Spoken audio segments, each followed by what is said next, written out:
इतिहास का एक ऐसा नायक जिसे इतिहास ने भी भुला दिया, राजकुमार शुक्ल।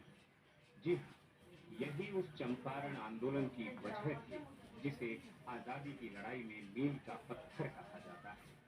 महात्मा गांधी के त्याग और संघर्ष की कहानी को कौन नहीं जानता, और कौन नहीं जानता उनके चंपारण सत्याग्रह को।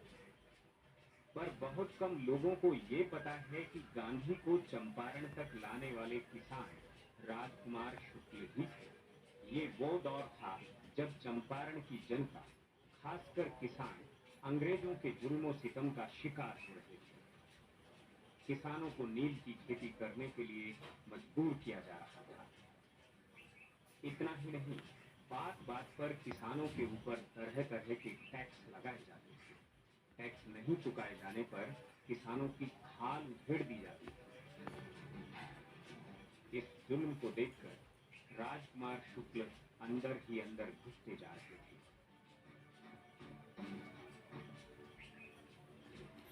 और यहीं से शुरू हुई राजकुमार शुक्ल के संघर्ष की कहानी।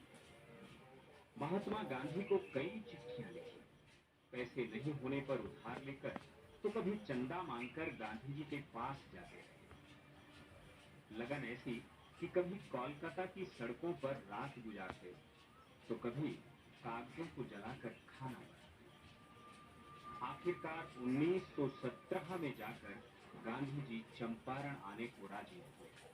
15 अप्रैल को चंपारण की धरती पर गांधी जी ने अपना पहला कदम रखा। यहाँ उन्हें राजकुमार शुक्ल जैसे किसानों का भरपूर सहयोग मिला। पीड़ित किसानों के बयानों को रिकॉर्ड किया गया। परिणाम ये हुआ कि अंग्रेजी सरकार को झुकना पड़ा। इस तरह यहाँ पिछले 135 सालों से चली आ रही नील की खेती अब बंद हो गई। चंपारण किसान आंदोलन देश की आजादी के संघर्ष का निशान बन गया। लेकिन ये बात इक्के दुक्के किसान भी जानते हैं कि एक दुबला पतला किसान राजकुमार शुक्ल ही था जिसके जिद्दे ने गांधी को चंपारण आने के लिए मजबूर कर दिया। राष्ट्रीय आंदोलन के लिए राजकुमार शुक्ल के संघर्ष की कहानी उनके अंतिम क्षणों का चलती रही।